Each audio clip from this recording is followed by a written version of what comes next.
I have good news, and it's not that Chuck Schumer is trying to destroy the country with a new Senate border bill of his creation. It's that it's probably not likely to pass, given any Republican that touches this thing will instantly get political aids. He's in trouble. Welcome to Doug in Exile.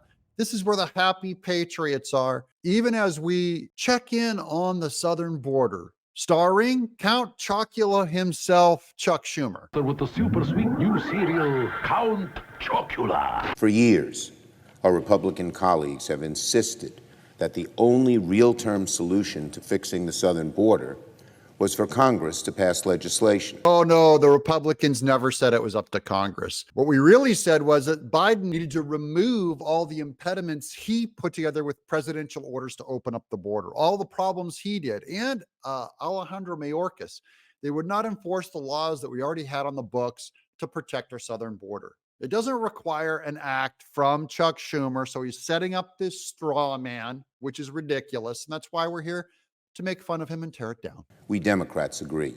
Congress must act. Remember Reagan, who said, like, the scariest words you could ever hear is, "We're from the government and we're here to help." This is one of those times.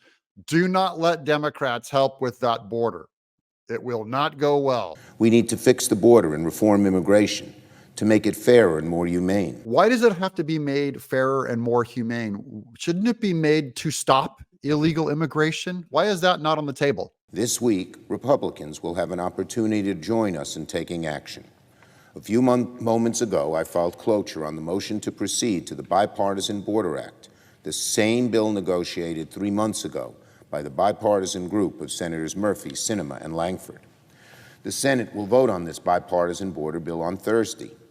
Last night, the President called both Leader McConnell and Speaker Johnson and urged them to go forward with our bill. Yeah, McConnell and Johnson do not go forward with this bill. Remember, the last bill had 5,000 illegals allowed to come over a day before any kind of stopgap. They allowed 5,000 illegals to come over a day before any kind of stopgap kicked in to prevent them from coming over. It allowed 5,000 a day, was an acceptable number of illegals in the last bill. This one will be worse. All those who say we need to act on the border will get a chance this week to show they're serious about fixing the problem. Unlike H.R. 2, the Bipartisan Border Act was written explicitly to win support from both parties with input, significant input from both sides. The Border Act is an exercise in legislating. H.R. 2 is not. Any Republican that votes for this needs to be targeted for defunding. Defund any Republican that touches this thing. When Republicans pushed H.R. 2, it couldn't even get a single Democratic vote here in the Senate, much less all Senate Republicans for that matter. That was not a serious bill, but what we're voting on this week is serious. It is the same bipartisan bill both sides negotiated for months last winter. It's the same bill endorsed by the National Border Patrol Council, a very conservative group, by the Chamber of Commerce, and by the very conservative Wall Street Journal editorial page. Is there a Republican in the world that's falling for this stuff? Is the Wall Street Journal's editorial page conservative? What does the Gateway pundit think of it? That's what I want to know. By any objective measure, it is strong and realistic, and most importantly, a bipartisan proposal.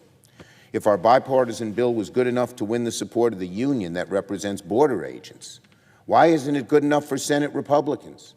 Are Senate Republicans saying they know better than our agents patrolling the border?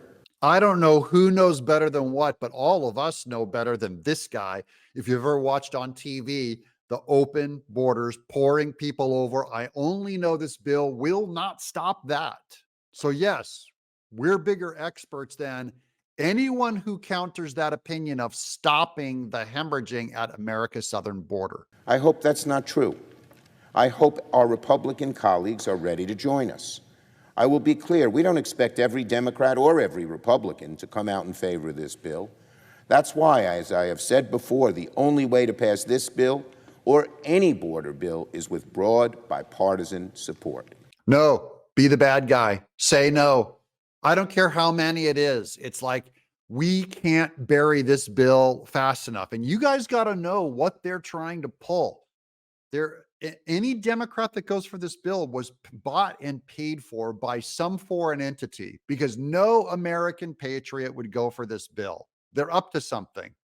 If you go by what Republicans said over the last few months, you'd think they'd leap at an opportunity like the one we have right now. In the words of Speaker Johnson, the time to act on the border is yesterday.